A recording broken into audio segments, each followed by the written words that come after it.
नमस्कार, आप देख रहे हैं न्यूज एक्सप्रेस और मैं हूं आपके साथ शबनम। राज्यसभा के लिए चुनाव आयोग ने चुनाव का ऐलान कर दिया है और हर राज्य में राज्यसभा के लिए गुणागणित जारी हो गया है। लेकिन सबसे दिलचस्प मामला बिहार में निकलकर सामने आया है, जहां पर मुख्यमंत्री से लेकर हर बात के लिए लड़ाई और दिलचस्पी देखी जा रही है। और सबसे बड़ा धमाका यह है कि नीतीश कुमार इस्तीफा देंगे सीएम पद से और राज्यसभा भेजे जाएंगे। जी हां, ये खबर तेजी से निकलकर बाहर आ रही है। खबर है कि 5 मार्च यानी आज राज्यसभा चुनाव के लिए नीतीश कुमार पर्चा दाखिल करेंगे।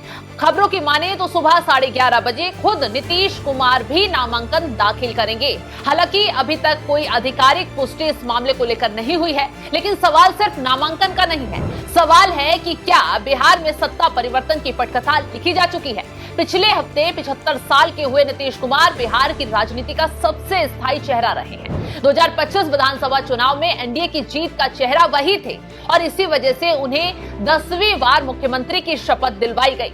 लेकिन अब जेडीयू के वरिष्ठ नेता और संसदीय कार्य मंत्री विजय कुमार ने संकेत दिया है कि मुख्यमंत्री राज्यसभा जाने के विकल्प पर विचार कर रहे हैं। ये बयान नामांकन की अंतिम तारीख से ठीक पहले आया है और यही से सियासी हलचल तेज हो गई है। अगर नीतीश राज्यसभा गए तो अगला मुख्यमंत्री कौन होगा बिहार का, ये सवाल तेजी से उठ रहा है, जो पटना से दिल्ली तक गूंज रहा है। राजनीतिक गलियारों में चर्चा है कि इस बार मुख्यमंत्री बीजेपी का हो सकता है। बीजेपी की तरफ से जिन नामों की चर्चा है उनमें शामिल हैं सम्राट चौधरी, दिलीप जायसवाल, नित्यानंद राय।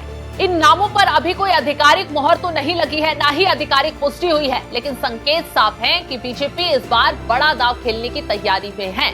जानकारों का कहना है कि साल 2025 विधानसभा चुनाव के वक्त ही सत्ता के भविष्य को लेकर अंदरखाने समझौता हो चुका था, लेकिन क्योंकि चुनाव नीतीश कुमार के चेहरे पर लड़ा गया था, एनडीए को बहुमत मिला था, इसलिए उन्हें मुख्यमंत्री बनाया गया। अब चर्चा है कि राज्यसभा के जरिए उन्हें राष्ट्रीय राजनीति में भेजा जाएगा और बिहार में बीजेपी नेतृत्व वाली सरकार बनेगी। अब सवाल यही है कि बिहार में बीजेपी कोटे से 2 मुख्यमंत्री हैं, लेकिन अगर मुख्यमंत्री बीजेपी से बना तो समीकरण उलट सकते हैं। संभावना ये जताई जा रही है कि नई सरकार में जेडीयू कोटे से 2 मुख्यमंत्री बनाए जाएं और यही आता है सबसे दिलचस्प नाम, जो अब तक सक्रिय राजनीति से दूर रहे, उनके राजनीति में प्रवेश की चर्चा तेज हो गई है। जेडीयू के अंदरूनी हलकों में कुछ नेता उन्हें मुख्यमंत्री बनाने की मांग उठा रहे हैं, लेकिन यथार्थवादी आंकलन कहता है कि अगर उन्हें शुरुआत में उप मुख्यमंत्री बनाया जाए तो पार्टी के भीतर संतुलन बना रहेगा। अब तक नीतीश बैलेंसिंग फैक्टर रहे हैं,